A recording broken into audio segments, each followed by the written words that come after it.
Give me 1 second, everybody. Hey, everybody, Lee here. Hi everyone, I'm Lee Scott and welcome to Give me 1 second. I'm trying to make sure it is streaming on all the streaming platforms that I am on right now. So give me one moment.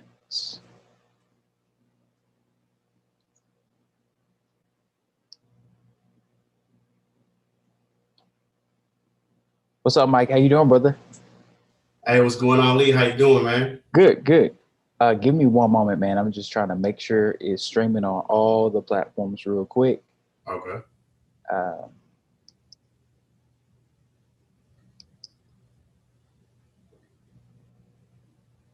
Will it okay. let me record? Oh, you're good, bro. Okay. You're good. I see that it is streaming. I'm just out here checking, bro. This is the first time I've actually did it this way, but it's cool. It's cool, and it's dope that it's happening this way. For sure. Give me 1 second, bro. Let me do something real quick. All right. Okay, and because it's streaming, it works out. Anyways, Mike, what's up, man? Man, what's good, man? I'm excited about tonight, man. Thank you for Yeah, having me on yeah, the show yeah, yeah, again. yeah. I'm super excited that you are here. So I want to first say this to everybody who's watching on YouTube, LinkedIn, and on Facebook. Please, please, please, if you're watching live with us, this is going to be a great conversation with my friend Mychal Winters. This man is probably one of the most educated Negroes I know at this this particular point. But it's going to be a great conversation about education, about blackness, and obviously we are all dealing with inclement weather. So that's probably something we're going to have a discussion about tonight, and actually just get locked in our conversation. So if you're watching on Facebook, if you're watching on YouTube, and if you're watching on LinkedIn, please comment and share this with other people on the platform. We definitely want to hear from you. I definitely want to hear from you. My big thing is trying to make sure that I get as many questions from you as possible on tonight. So if you have some questions you want to share with us, please feel free in the chat to answer questions. I will quickly get those questions out to you. So not to prolong the time, my guest tonight is my friend Mychal Winters, man. Mychal, it's so good to have you, bro. So just kind of give everybody some information about yourself and just share with everybody about what you do and what's going on with you, bro. Most definitely, man. Again, thank you, Lee, for just having me as a guest on your show again. This is my second time on your live. So, man, shout out to you. I really appreciate the opportunity. Also, I just want to say that my prayers and heart is out to those who are in Texas without power, Yeah. without water. Not just Texas, but any place in the country that's struggling due to the inclement weather. My heart's out to you. I hope that you can find resources or something to help your situation if you're in a bad situation. Yeah. Yeah. A little bit about me. I am a middle school English language arts teacher in Memphis, Tennessee. I love what I do. I love the opportunity that I have to just educate young people, even though at the middle school age, learning about English language arts is the last thing on their minds. I just enjoy the process of seeing them grow from the time that they come to school at the beginning of the year to the end of the school year. Not just growing academically, but socially, mentally, in all other kind of ways. So I'm thankful to be able to do that work. I am also a doctoral student at the University of Southern Mississippi, doctoral student in the Educational Administration and Leadership program there, where I recently earned my educational specialist degree. So I'm thankful to continue the process of learning and just stretching myself in that capacity. Um, I'm also a father. My son Gabe, he's 1.5, working on getting potty trained now. So, that's interesting to see. I love him to death, and so I'm thankful to have that experience as well. But some other things that I'm working on. I am a podcaster. I have a podcast, Wins and Lessons podcast. So I typically have, other Black men educators on the show. I've been expanding my reach to having guests talk about financial literacy.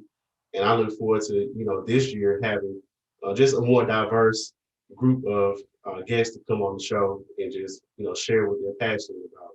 I am also an author. So I recently published 3 bodies of work. And so the first body of work is titled You Deserve It. Um, it's just a collection of relatable life experiences that I've had. And through those experiences, I seek to just affirm mental and emotional development. I also have a curriculum that I just published titled You Deserve It, a 30-day guide to social and emotional learning. That's more so geared towards school age kids, even adults as well. But it's more so a book of affirmations. It has 5 principles. For each principle, there are 6 prompts, and so it's a 30-day guide. It's 30 prompts all together. It just is meant to be a daily devotional. It's That's the way that it's set up, and just to give the reader some encouragement, some reassurance and affirmation to keep them going, keep them encouraged on the journey. And my last body of work that I published is an ebook, and it's titled "Make It Happen." And so one of the things that I'm passionate about is taking action, turning my dreams and my thoughts into reality. And so that's something that I've been fortunate enough to do these past couple of years is, take some of my visions and make them into reality. So I wrote an ebook. It's a quick read. It shouldn't take longer than an hour or so to read, if that. And all of those works are available on Amazon right now. So if you type in the titles, "You Deserve It" by Mychal Winters, you should see those words come up. But I'm super excited about the work that I can do behind those projects. I also have a mentor program called Gentlemen in Leadership and Development, where I focus on teaching them life skills, social emotional learning skills, and just help them become solid young men. And so I look forward to continuing that work as well. So I got a lot of things going on right now, but I'm fortunate and I'm thankful to be able to do it. Thank you for sharing, Mike. I think this is going to be a great conversation, and I hope that people will get a lot from what you have to share and what you have to bring to the table. Because obviously, you the goat out here, dog. Hey man, I appreciate that, man. I'm you're fine. here, look, bro. You're out here putting in work. So that's all we need from people, and that's all we expect to do. So, I just kind of want to jump right in a little bit. One of the things I want to ask you about, and we talked about this the last time we had a conversation, was about education, right? It's Black History Month. Um, so much stuff is going on around us, especially around the subject of education and around the subject of Black history. And it's a really interesting time, particularly today. We saw some policy things come out. There was a question that was asked. I'm gonna get your perspective about the question I'm gonna ask you as relates to that. But um, since the last conversation we had about what's happening in education, what are you seeing happen, man? What are some of the things that you notice in this hybrid school year that we are experiencing right now in the culture?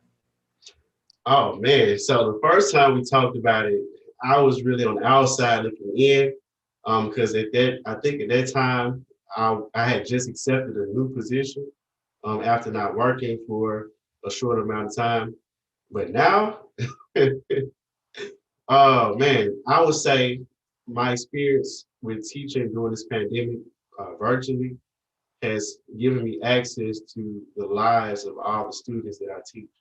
And so traditionally, when students come into the school building, they all come into my class where I set the structure, and when I set the environment, I know what to expect. The kids know what to expect.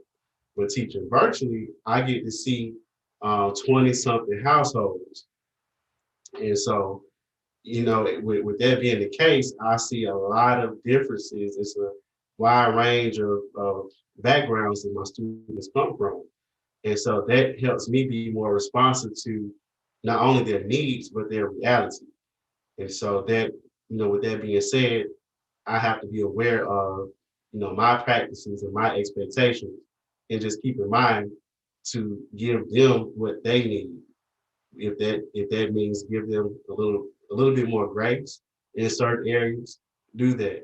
If that means to not be um, is firm on some things that I would normally be firm on in the classroom, you know, I had to make those adjustments and just be understanding because these students are essentially I hate to say the word stuck, but they are very restricted to where they are right now.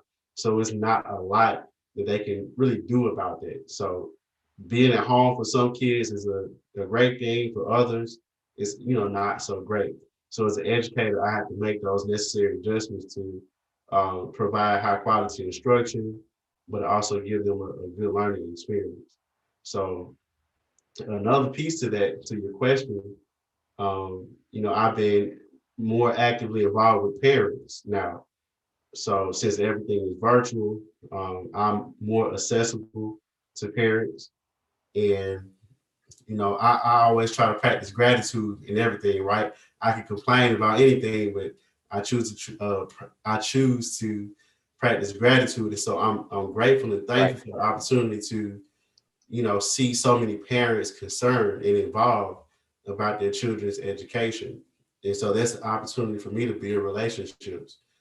That's an opportunity for me to just show them, how a young black male can be impactful in their child's life. So I'm grateful for that opportunity with being hands-on with parents. And the last thing I would say, it just shows how fragile things are. It shows how fragile the educational system is. And it also shows how, I hate to use the word fragile, I'll say sensitive, and how sensitive the needs are, for our students. So just always being adaptable and just alert to what's going on. Well, I mean, great response, Mike. You said so much in that one statement, but yeah, I think it's interesting for teachers, as someone who doesn't have kids and just someone who's a outside observer. It's very interesting to me to see how you already had a lot on your plate as an educator anyway, right?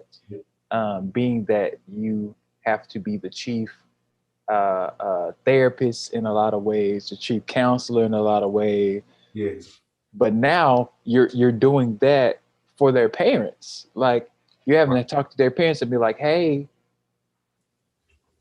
don't trip out. Your baby is fine. Right. Don't have no issues. It's going to be okay." And I think that's such an interesting thing. But man, I think everything you're doing is great. So, as you kind of stand in that vein, you kind of touched on how you're trying to figure out how to navigate engaging with parents. Mhm. How is that partnership grown in some ways since the beginning of the year? Because I remember you saying that you're dealing with a lot of parents who, you know, they got so much other stuff going on in their lives. And then now they're being like, oh, yeah, I need this teacher. I need to understand what's going on with this teacher, or I want to understand what's going on with my child. And, Mhm. you know, how does those relationships look now in the classroom for you? Man, that's a great question. So doing this process is really stretched me in a way that requires me to be more proactive in terms of communication, and also being a resource manager. And so, as it relates to me being proactive with communication, I noticed that at the end of the quarter, when final grades are due, and the child is failing. Some parents really don't check the grades until the end of the quarter, and they see, okay, why does my child have, this grade or that grade? Why does my child not have these assignments turned in? And so, to prevent dealing with, those issues on the back end, I've learned to be proactive in, okay, letting them know as we go along, hey, these are things that I noticed, these are things that are missing. It's a tedious task for sure, and it takes up a lot of extra time. But as it relates to building those relationships with parents, I learned that they respect you more as an educator when they see that you're taking going the extra mile to let them know, hey, these are some areas that I see that your child could, really needs to focus in more before it's too late. And it also shows them that you're willing to do whatever it takes to help them succeed. And I think that's the key to, winning over parents, is just to show them that you're actively involved and that you care about their child's success. So I've learned to be proactive as it relates to that. And I'll tell you what, I learned that lesson by dealing with some undesirable situations, right? So I ended up waiting until the last minute when I first started. This is everybody's first year teaching virtually, but I waited until the last minute to follow up with some parents to let them know that their child was failing, and that was that led to other sticky situations. So again, being adaptive, part of a leader is being adaptive. So I had to adapt and be more proactive with my communication. The second piece is being a resource manager. So all this simply means to me is making sure that I give parents and students access to any and all resources that they need to get the job done. And so that sometimes looks like me answering emails, frequently, or past a certain time, or even over the weekend. You know, I'll be honest. At one point in time, I had a fixed mindset, and my mindset was I'm not responding to emails or any requests after a certain time. I'm not looking at any school related work on the weekend. I had to shift my mindset. Okay, during this pandemic, if I want these kids to be successful, I have to meet them, at the point of their needs. And if that means me responding to an email at 6 o'clock, 7 o'clock, or responding to a parent on a Saturday, I'm willing to do that because that's how bad I want those kids to succeed. Now, I'll say this last piece. What that does not mean that I'm available at any time. We respect boundaries and we set those boundaries, right? But when we have those rare occasions where a student might not understand something and they just hit me up, in the moment, or a parent sees something whenever they get off work or whenever they finally get a free moment, and I'm not doing anything, I'm going to follow up with them because they took the time out to show interest in their child's success. So I'll respect that. I respect that effort and follow up with them. So that's definitely been a stretching experience for me. Bro, I bet, because I can only imagine the things you have seen throughout this year with parents. And I think one thing too is that was key what you said, especially with boundaries, is that Hmm. people have to understand that you can only be available for a certain amount of time, right? Because you need Right. to be recharged and be able to effectively be ready to do the things that you need to do as far as the school is concerned, as far as work is concerned, as far as ensuring that you personally, as a leader, are taken care of. I just want to mention this again. If you're watching on YouTube, on Facebook, on LinkedIn, please feel free to comment, to share, just tell everybody about what's going on right now. I want to see your comments and your questions. And I'm definitely waiting to take questions from you live here on Leader Tips Live with the incomparable Mychal Winters. so, Sir. so I got another question for you, Mike. So how has up until this point, how are people? How are you navigating your organizational climate now? I mean, obviously, one of the things that we're seeing, particularly in education, is this virtual hybrid thing that they're trying to figure out.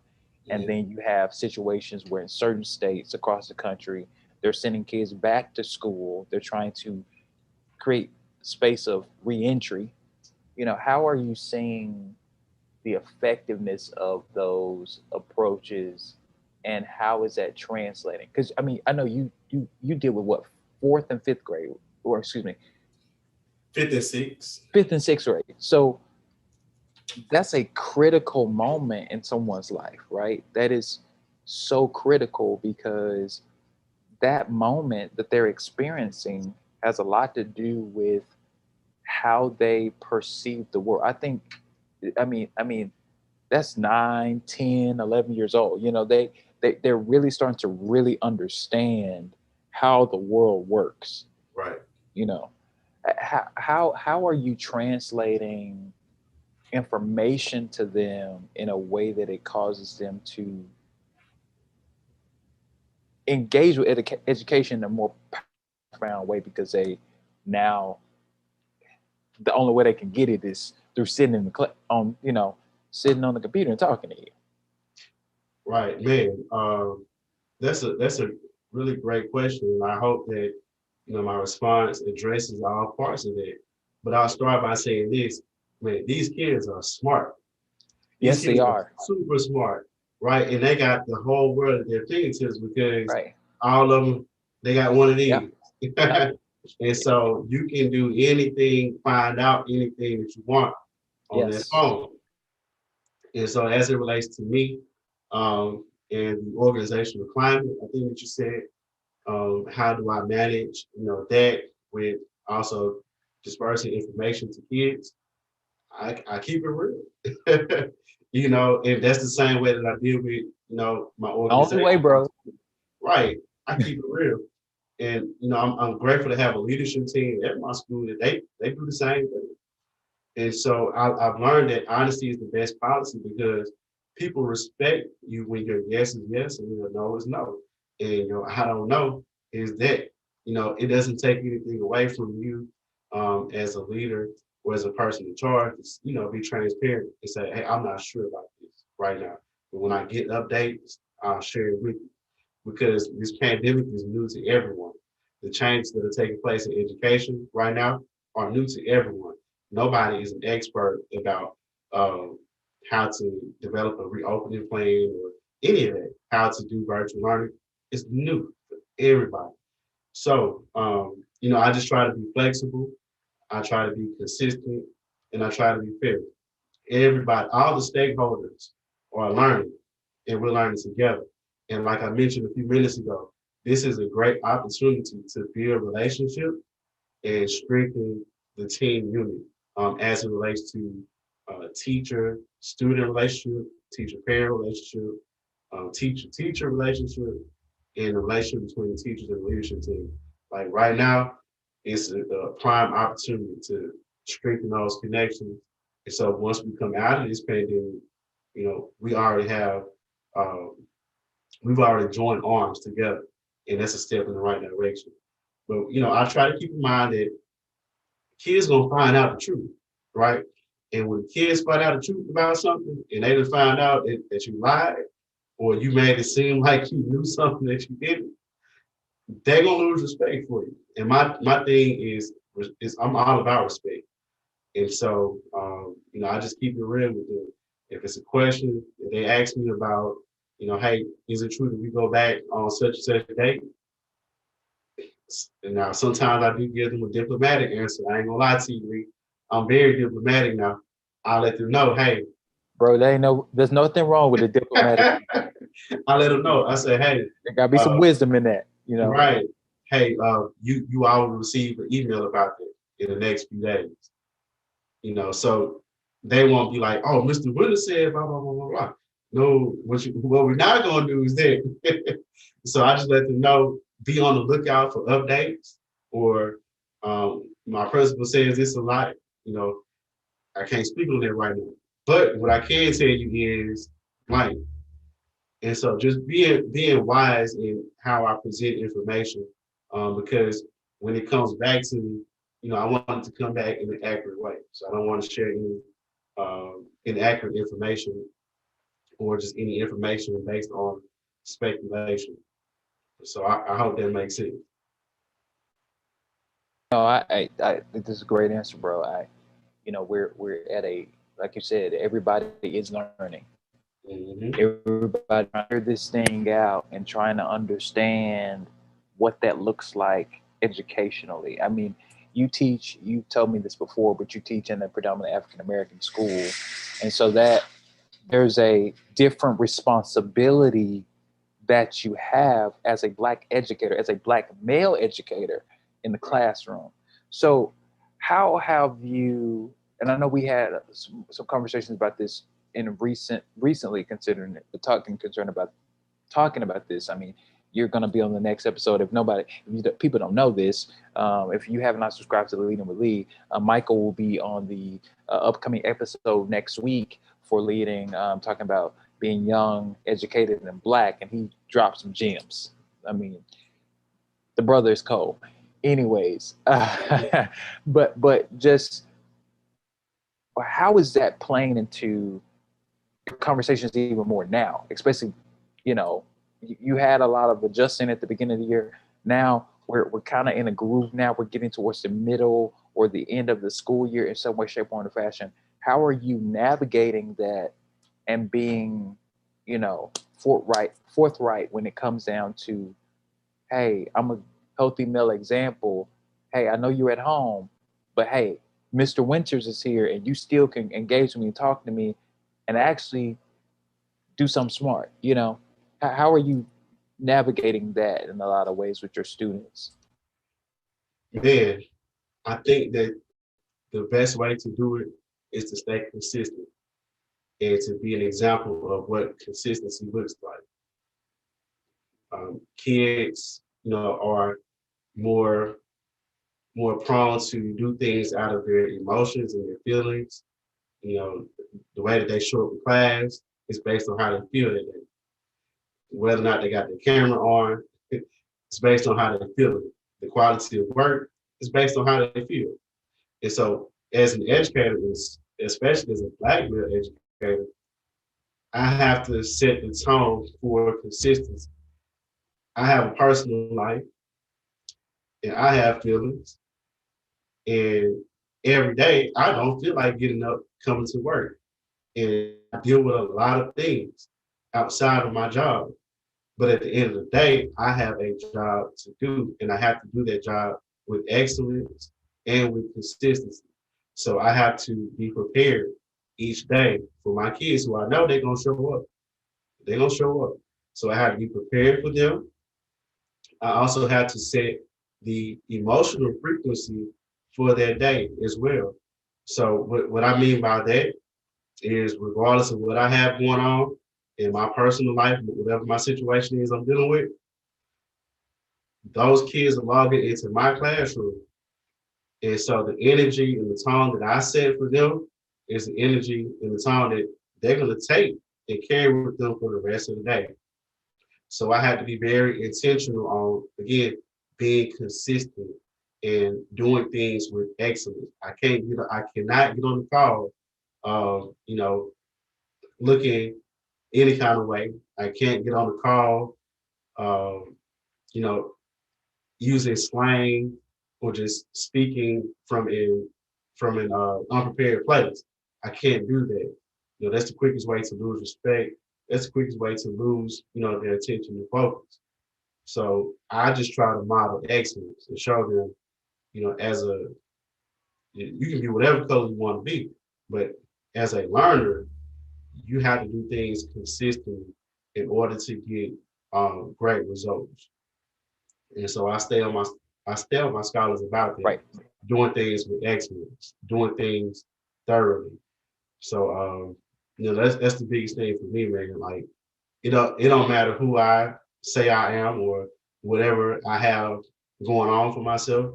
If I don't show them excellence, if I don't show them consistency, then I haven't shown them anything. So they need to know in order to be great, you got to be consistent. Exactly, bro. I love the fact that you said excellence because I think sometimes we, out of fear, we don't expose ourselves to people because we think that it only has to look a certain way in order for us to be beneficiaries of what those people have done. But if you Mhm. want to be great, if you want to be successful, you got to be willing to look beyond yourself. And I think what you're doing is a great thing. And also, too, Mike, I don't think you may realize this. You may realize this later, and I think you also realize this now. Is it's powerful that you call the kids scholars, not students, because you acknowledging their value at this particular moment in their lives impacts the way they perceive themselves as they continue to go in their careers or education or whatever that looks like for them. Like Right. that's a powerful thing and an encouraging thing for those kids because they will begin to see themselves as someone of value. And I think that's powerful and great by you Absolutely. saying that. So I have a question for you. We finally got an audience question, man. I've been waiting on. I've been looking at every streaming service to see if anybody going to ask a question. But the question that someone asked was, after the pandemic, would you prefer to stay with virtual learning moving forward, or go back to in-person teaching? I wonder what you think about that. That's a great perspective to give.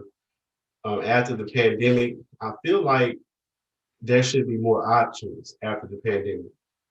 Because what the pandemic has shown us is that we can teach virtually also. And so, with that being said, as it relates to options, I feel like not only should the student options change, but the teacher options should change as well. And what I mean by that is, as it relates to the hiring process, right? So if I'm living in one location, if virtual teaching is an option, I should have the option to deliver instruction, to a group of kids somewhere else in the country. So that's a whole other conversation, right? But to answer that question, I think it should be optional. I think that we should seek ways to accommodate all learners. So virtual learning was beneficial for some kids. For others, it was a nightmare. And so I think we should give that option to um, learners as well as the teachers. Oh, great response. You know, it takes both sides having the ability to have diversity. I Here's something that by you saying that, I just literally thought about this. Why I don't understand why in education we assume that everybody learns the same way. Have you noticed that, Mike? We, Man, we assume we assume that everybody receives information the same exact way.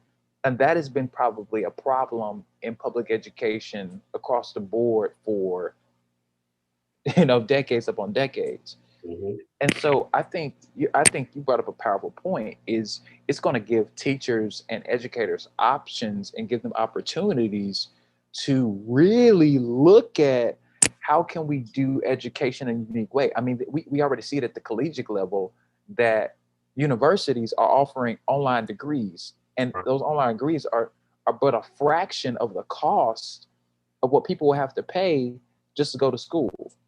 right. And so it's interesting how that's playing a role. Now, I'm I didn't think I was going to just get you on here and not ask you about this, but I was thinking about this today, and I was watching something today that was very interesting to me. I found myself when I'm not doing work, I shouldn't be on Twitter, but I'm on Twitter. Mhm, When I got a few moments, I'll be on Twitter. And so there was a clip that was out of something that President Biden said last night. He was asked by an audience person. He did a town hall last night. Someone asked him about uh, what was his thought about canceling student loan debt. Now, you mhm, and I are both are people who are educated. We've been blessed to, get uh, uh, uh, extensive level of education. What are your thoughts about that? Because I think that that's one of the big issues that's plaguing not just our generation, but more specifically, Black and Brown folks are being inundated with so much student loan debt as a result of uh, this, stuff going on, man. And it's difficult to navigate that when you realize that in order for advancement, you have to have a degree or have to have right. certifications or have to have something that makes you valuable. So I just want to get your thoughts about uh, that thing today. People are pushing him to maybe do 10,000, 50,000. He kind of stated that he's probably not going to do anything related to that, but I mean, that could always change, right? Right. We can always push see any change. What are your thoughts about just student loan debt and canceling debt possibly in the upcoming future? Man, now, my personal take on it, that's awesome. If he can do that, man, knock it out. Cancel that junk. But for real, in the real world, I understand that he might not have the power to do that. There are so many steps, uh, so much verbiage and all that kind of stuff that has to take place. It's a process for all of it. Now, to further develop that, here's some other things that I think would be more beneficial. So you spoke about us having to receive a degree or education to show that, okay, we are eligible to work in a certain field. And we also spoke about some of the flaws in the educational system. My push would be, how can we reframe that whole setup to where instead of going to receive your, K-12 education, going to college for one specific thing and trying to compete with, many others for that one position, how can we create more learning opportunities for people who might have multiple interests? How can we create new systems or new learning pathways for people to actually be in a position to not only work in a field of choice or interest, but to also generate income in multiple avenues in that field. And so that's not something that's taught in K-12 education. To be quite frank with you, that's not even something that's taught in college, right? That's something called Hustlenomics. And not everybody is blessed to be proficient in their area. So looking at how everything is structured, man, unless you just have a job that generates a lot of income, you will have to have multiple streams to live comfortably. So my push to the president would be, what can be done for people to leverage their education, leverage their experience, leverage their resources to be able to generate multiple streams of income without accumulating all of that college debt for something that you might not even end up working on doing. So that'll be my push. And to me, I think that'll be more, um, that'll be more, what's the word I'm looking for? Beneficial. Thank you. More More beneficial. beneficial. So many words on mine. Yeah, yeah, More yeah, yeah. beneficial than canceling student loan debt. Do I think canceling student loan debt is good? Oh, absolutely. I want my loans canceled for sure. But also I want Me too, brother. Me yes, too. sir. But I also want there to be more opportunities for people to be able to live and make money without having to work 2, 3, 4, 5 jobs. Yeah, yeah. I love everything you said. Hustlenomics, man. I'm seeing people in the chat say that that's a powerful thing. We're gonna if I use it, I'm gonna give you credit for Hustlenomics. I Yeah. think that that's a powerful thing. It's funny, Mike. I literally today, man, was looking into different things about certifications. I Mhm. think a lot of people don't. There's not a lot of information out there about just getting certified and stuff. Right. The power of certification in a particular area, how that makes you more valuable as a employee. One thing that I hope that people will get as they watch this right now, and even on the playback, that they'll realize that certifications is a powerful way that you actually can create career advancement.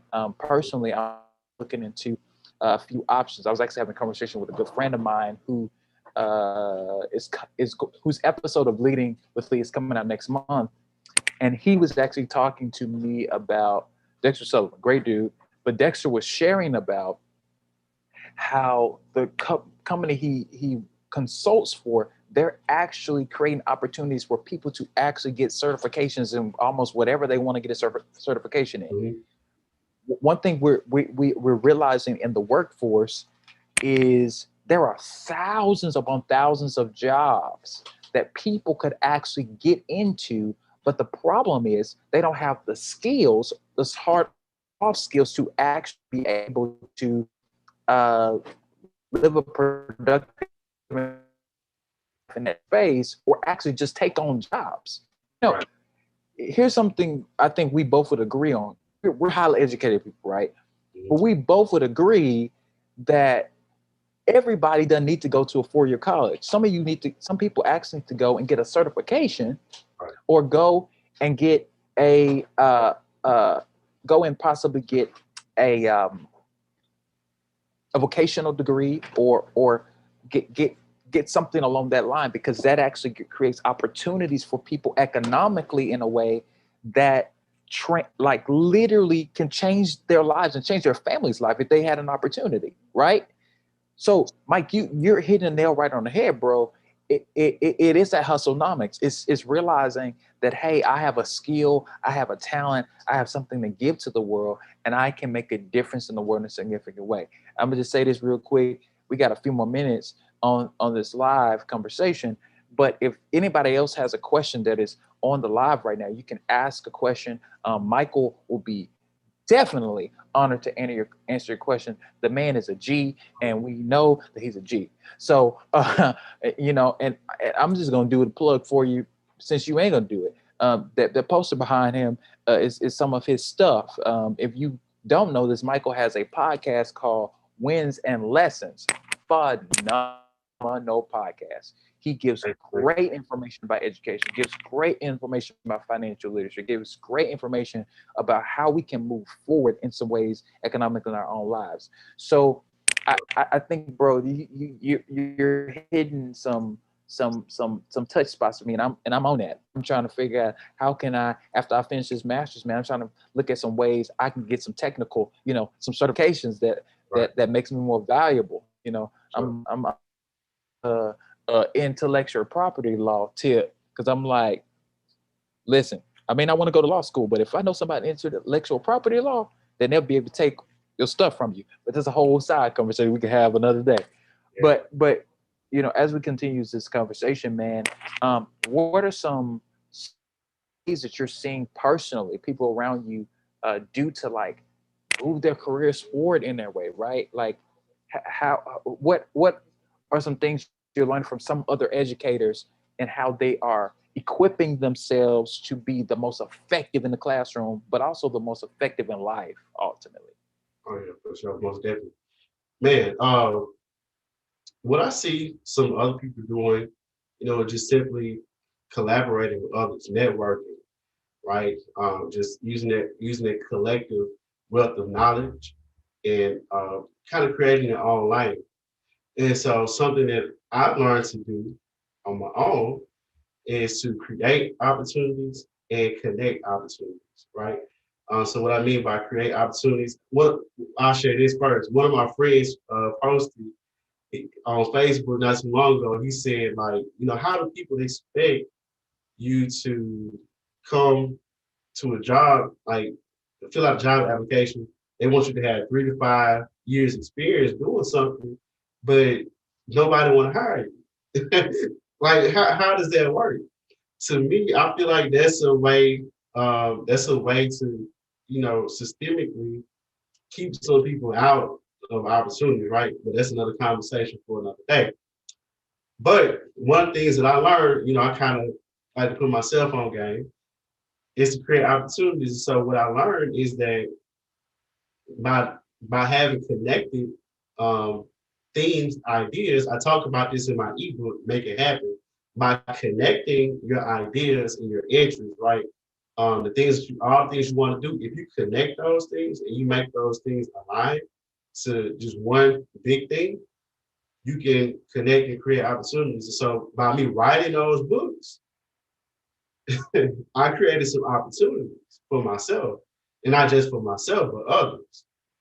And this, it can go as big as I want it to go, because number one, I'm an educator by career, but I'm also an author now. I'm also a publisher now, right? We can take it a step further. Uh, I design, my book cover.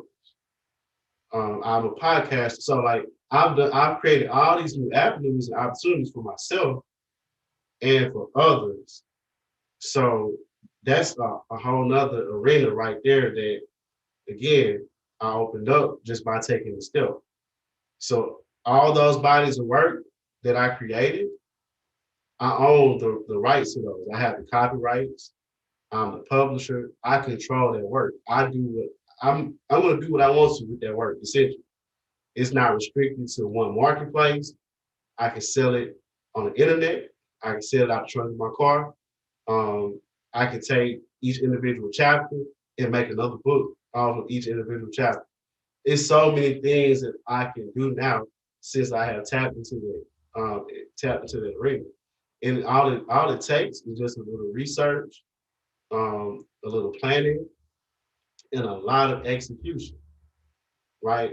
So if I heard my pastor from my hometown say, it's wise to measure twice and cut once.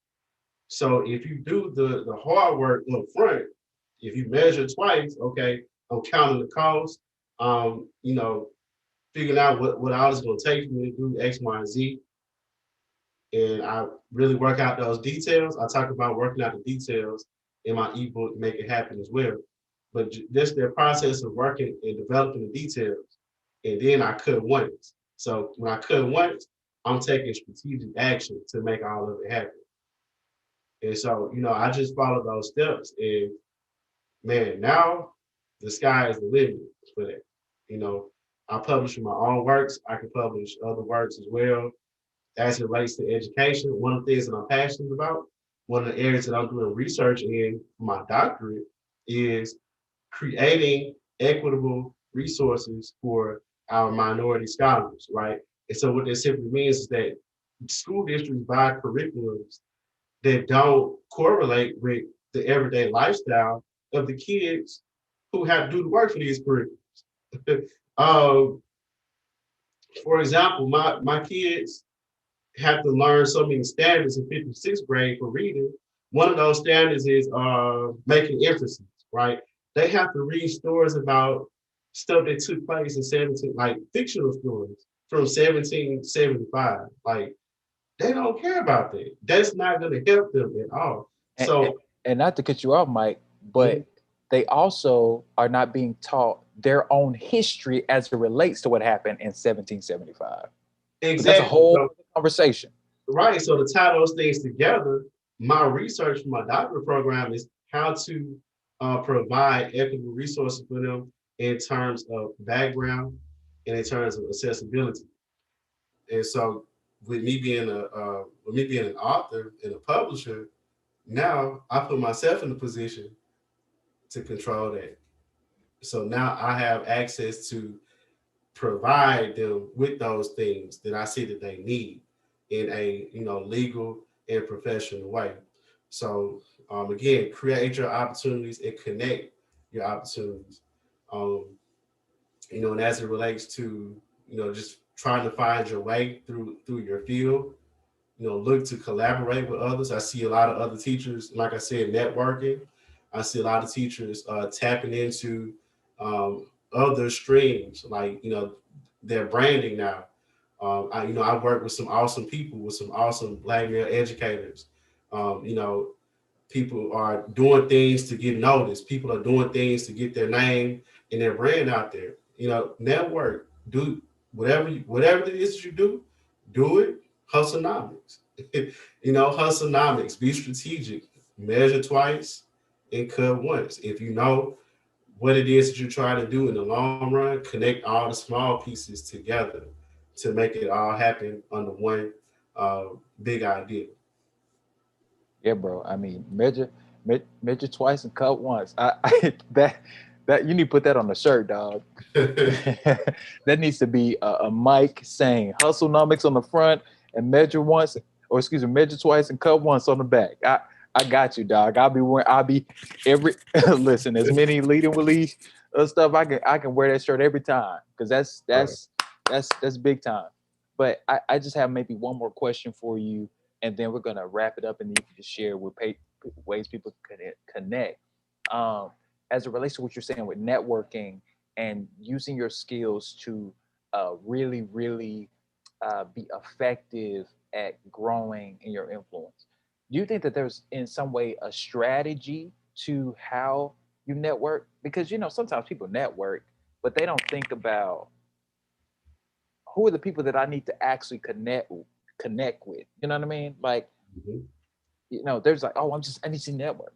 Like, uh, kind of share about how you personally like strategically networked, like got connected with the right people because you were looking for something very specific. Kind of share about that.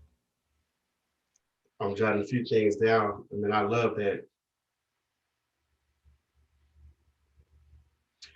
So in my ebook, Make It Happen, I talk about seeking opportunities, being prepared for those opportunities. One of my favorite rappers said, when opportunity meets preparation, that's when you can make things happen. Rest in peace, Milk. But when you have opportunities, sometimes you don't know what to do with them. And I remember telling somebody not too long ago that it's really not an opportunity if you're not ready for it. If something comes along and it looks good, it seems good, but you're not ready for it, it's not an opportunity then. It's only an opportunity when you can actually do something with it. But if you can't do something with it, that's a that's a check. It's a reality check. It's a Yeah, pulse check.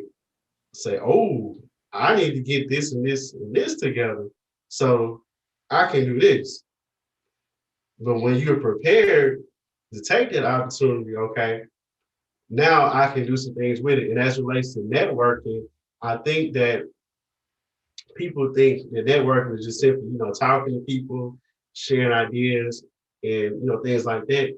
For me, no. For me, networking is just simply, being where you are, being who you are, and doing what you do. And the people that you meet along the way, the activities that you participate along the way, that's your network. Um, if you're in college, if you have opportunities to go and be a part of organizations that a lot of people are not doing, do that. Do that. I was in an organization in undergrad that I never heard of. I don't even know how I got into it, but it was dealing with physical education. And so I got into that thing, and man, when I tell you that to this day, this is like 7 years ago. Like to this day, the professionals that I met from that organization still contact me, still let me know about job opportunities, and still let me know about things that I could be doing. All because I took the opportunity to be a part of it. That I didn't have to do it, but I just decided to, and it was beneficial for me. So those small things that you notice, take advantage of those. Take advantage of resources. So that leads to the next piece. When you build up those experiences along the way, and when you actually have something prepared, when you actually have a body of work, or when you actually are, trying to do something specific, you go back to those experiences that you had, you got a network, but you have to know what to do with it. It's kind of like when you're cooking a recipe, you got all these ingredients. Each ingredient is its own element by itself. You probably don't want it. But when you mix it together, you have a good finished product. And so as it relates to networking, you have all these small experiences. You have somebody here, somebody there. You don't know what to do with all these folks that you know. You just know that you know them. You got all these numbers, right? But when you actually step into that phase that you're prepared and you got opportunities, you got all these people now. Okay, you know that I'm gonna reach out to them. I'm gonna let them know that hey, I'm writing a book. I'm gonna let them know, hey, I have a documentary, or I'm doing this, this, and the third. And as it relates to whatever they're doing, you can find a creative way to connect what you're doing with what they do to make it beneficial for everybody. That's networking, if that makes sense. brother. If if if if nobody got anything out of this, they have an issue. because Mike, you have been giving so much great information. And you know, I thank you for your time, man. Like I have gained so much from just this simple conversation with you over the last hour. So as we wrap it up, I just want to say, man, thank you for your time, bro. Thank you for giving us some motivation and encouragement as it relates to how we can grow in our own personal leadership and what you're seeing in education. I think it's really great, bro, what you do every single day. And obviously, we met because of somebody else, right? We networked, right? And so I'm giving you opportunities on my platform to share and grow people, but that also creates another opportunity for me to have access to somebody who knows something about an issue that I care deeply about, and I'm probably gonna be tapping your mind in a few years, brother. Hey, do that. And like I said at the beginning, man, I'm thankful and grateful, to have crossed paths with you. Yeah, I love the work that you're doing with leading with Lee. I see that every week you have something different that you're posting about, that you're sharing about a different capacity of leadership or a different lens on, the work that somebody's doing in leadership. So kudos to you, man. Keep doing what you're doing. I love the thanks, bro. progression and growth. I saw that you made a post the other day about, when you started a couple of years ago and how it's Yeah, man. grown into what it is now. If you see the logo behind me, the growth educator, that just simply reflects growth, man. It's not about how you start, it's about how you finish. In order to Yeah, finish strong, you got to grow through the process. So, man, shout out to you for staying committed, being dedicated, and growing through the journey. And thank you for having me again, bro. I appreciate it, Mike. I don't often ask people to celebrate me, but I appreciate that, Mike. I really thank you for that. Well, man, like you said at the beginning, you share how people can connect with you. People, please go to this man's Facebook. If you have not done that, go to his website, go to Wins and Losses. Please get his ebook. I think it will empower you and encourage you to be productive in the world and make a difference. If you enjoyed this time with us on Leader Tips Live, I hope that you will be encouraged. And even beyond this conversation right now, share this conversation. Please share this conversation. Go subscribe to Wins and Losses. Go subscribe to Leading with Lee. I mean, there are people that we have on here um, between Leading with Lee and uh, here on Leaderships Live, where we talk about issues, we talk about things that's going on. So feel free to subscribe to Wins and Lessons. I said wins and losses. That's we don't lose. They're lessons. Yeah. Wins and lessons right now, and also Leading with Lee. But Mike, bro, thank you so much, bro, for your time, man. I've enjoyed this conversation with you. So we're gonna sign off. I hope everybody have a good night, and we will see you soon. All right, peace.